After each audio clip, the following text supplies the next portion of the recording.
नमस्कार दोस्तों, स्वागत है आपका अपने YouTube चैनल पारुल त्यागी पर। तो दोस्तों, आज हम सुनेंगे भगवान विष्णु और माता लक्ष्मी की पावन कथा, जिसे सुनने मात्र से ही पुण्य की प्राप्ति होती है।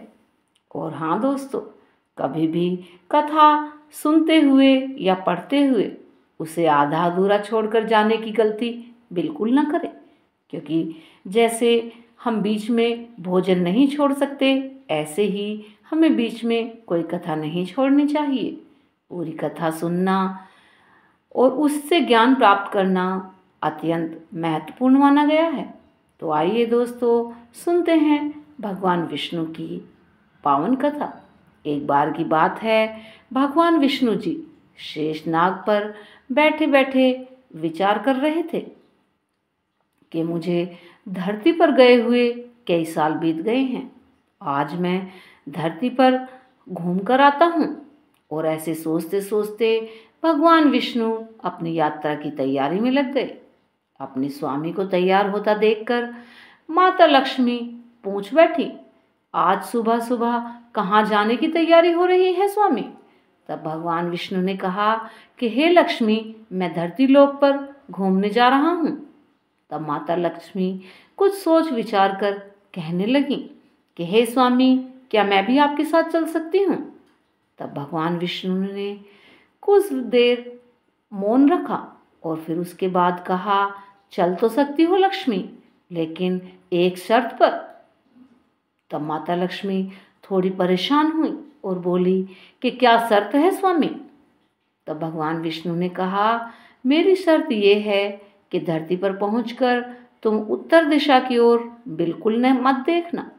इसके साथ ही माता लक्ष्मी ने हाँ में अपनी गर्दन हिला दी और दोनों सुबह सुबह धरती लोक की तरफ चलने लगे। अभी सूर्य देवता निकल रहे थे। पूरी रात बरसात हुई थी। बरसात के बाद चारों तरफ हरियाली ही हरियाली थी। उस समय चारों ओर बहुत शांति थी और धरती माता बहुत ही सुंदर दिख रही थी, जिसे देखते देखते माता लक्ष्मी मंत्रमुग्ध हो गईं और भूल गईं कि भगवान विष्णु को क्या वचन देकर आई हैं।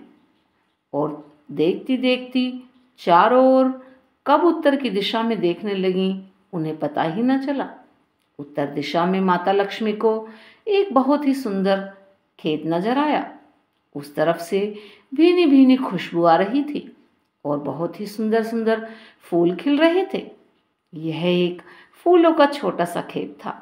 माता लक्ष्मी बिना सोचे समझे उस खेत में चली गई और एक बहुत सुंदर सा फूल वहां से तोड़ कर ले आई। लेकिन ये क्या, जब माँ लक्ष्मी भगवान विष्णु के पास पहुंची तो भगवान विष्णु की आंखों में आंसू थे।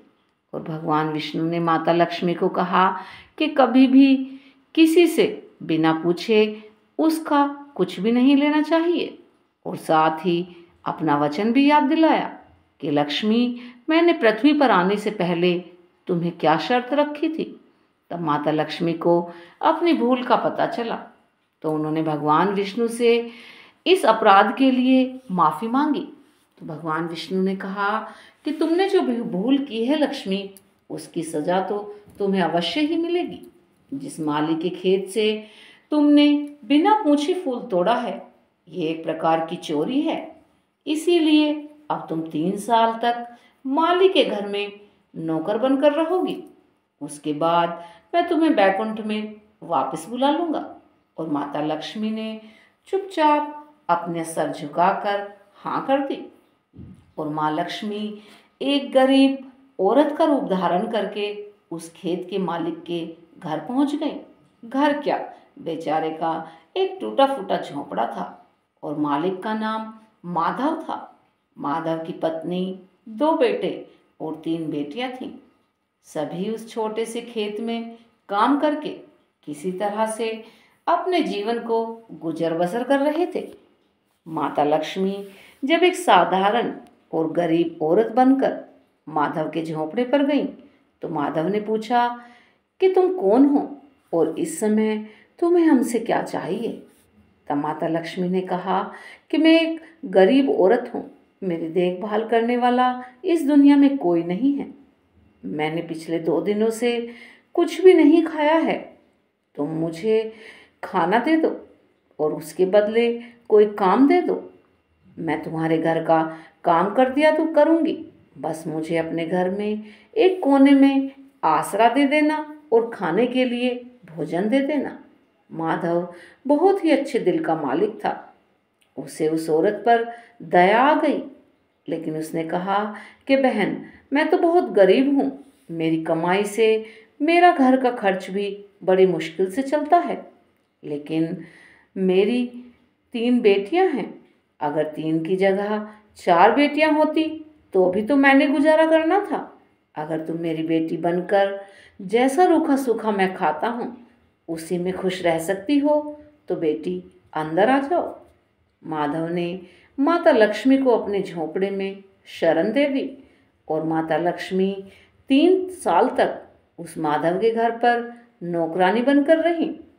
जिस दिन माँ लक्ष्मी माधव के घर आई उससे 2-4 दिन बाद माधव को फूलों से बहुत आमदनी हुई और माधव उसी शाम एक गाय खरीद लाया और फिर धीरे धीरे गाय का दूध बेचने लगा।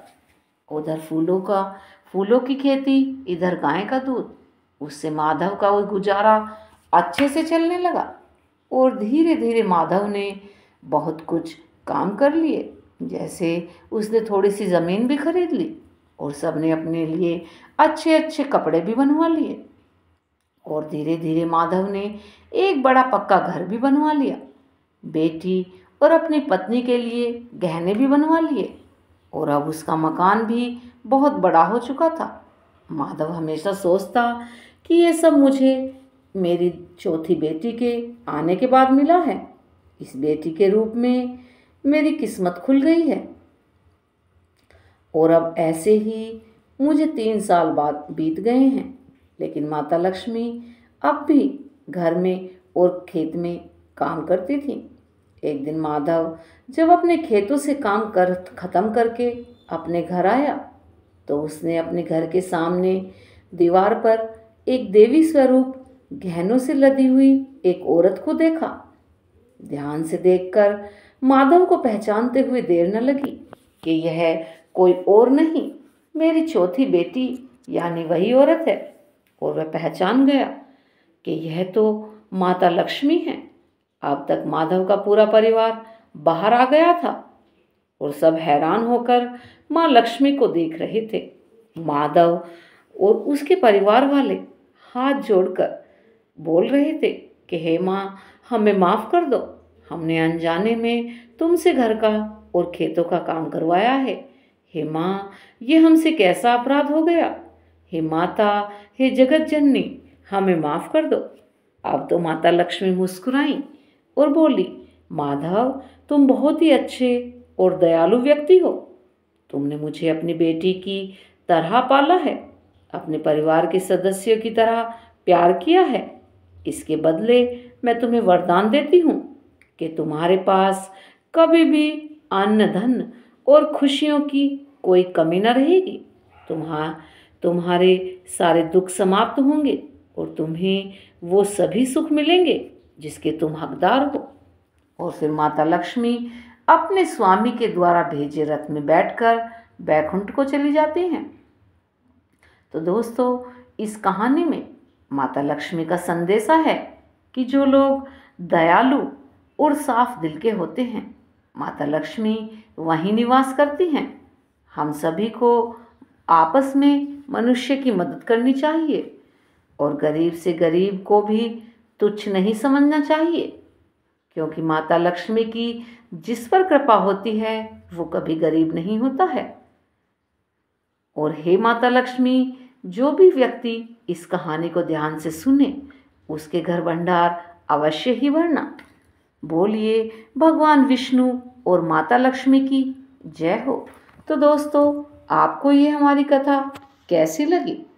अगर अच्छी लगी हो तो प्लीज़ कमेंट करके बताएं और लाइक करें, शेयर करें। जिन्होंने अभी तक हमारे चैनल को सब्सक्राइब नहीं किया है वो हमारे चैनल को सब्सक्राइब करें। और हाँ दोस्तों, ऐसी ही कथाएं सुनने के लिए हमारे चैनल पर बने रहें। धन्यवाद दोस्तों।